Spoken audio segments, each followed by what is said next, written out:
এইবারের নির্বাচন আগের সব নির্বাচনের চেয়ে আলাদা, কারণ একটা নাম এইবার ব্যালট পেপারে নেই, আওয়ামী লীগ।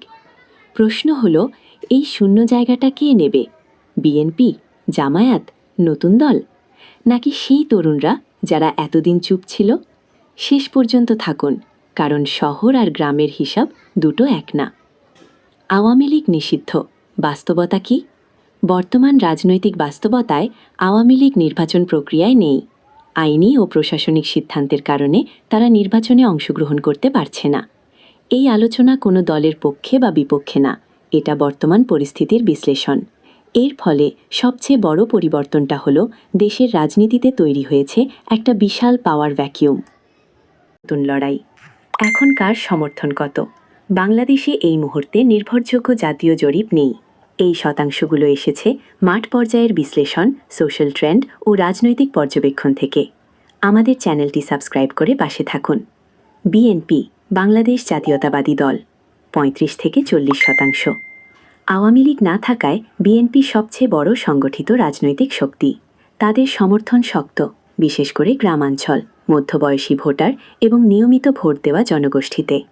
জামায়াতে ইসলামী, ২৫ থেকে ৩০%। জামায়াতের সমর্থন তুলনামূলক কিছুটা কম, কিন্তু অত্যন্ত ডিসিপ্লিন বেসড। শহরের অনেক অংশ এবং ধর্মীয়ভাবে সংবেদনশীল এলাকায় তাদের ভোট ব্যাংক স্থির। এনসিপি বা নতুন রাজনৈতিক প্ল্যাটফর্ম, ১০ থেকে ১৮%, বাড়ছে। এটাই সবচেয়ে গুরুত্বপূর্ণ পরিবর্তন। এনসিপি বা নতুন ধারার দলগুলো বিশেষ করে তরুণদের মধ্যে দ্রুত গ্রহণযোগ্যতা পাচ্ছে, কিন্তু এখানেই সবচেয়ে বড় সংখ্যাটা এখনও বাকি। অন্যান্য ছোট দল প্লাস নিরপেক্ষ ভোটার, ৩০+। এই গ্রুপটাই এখনও সিদ্ধান্তহীন। এদের বড় অংশ তরুণ, শহরে প্রথমবার ভোটার। তরুণরা কার দিকে? কি সেকশন? ১৮ থেকে ৩৫ বয়সী ভোটারদের মধ্যে একটা স্পষ্ট ট্রেন্ড দেখা যাচ্ছে। তরুণরা যা চায়, পুরনো মুখ নয়, স্বচ্ছ নির্বাচন, অর্থনীতি ও চাকরি, কম দলীয় ভাষান, বেশি বাস্তব কথা। এই কারণে তরুণদের বড় অংশ নতুন প্ল্যাটফর্মের দিকে ঝুঁকছে।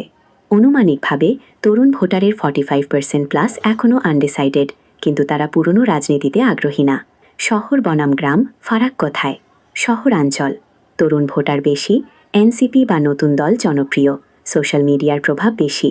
শহরে নতুন দল প্লাস নিরপেক্ষ ভোটার শক্তিশালী। গ্রামাঞ্চল সংগঠিত রাজনীতি গুরুত্বপূর্ণ, পরিচিত দল ও প্রতীক প্রভাবশালী, ভোটার উপস্থিতি তুলনামূলক স্থির।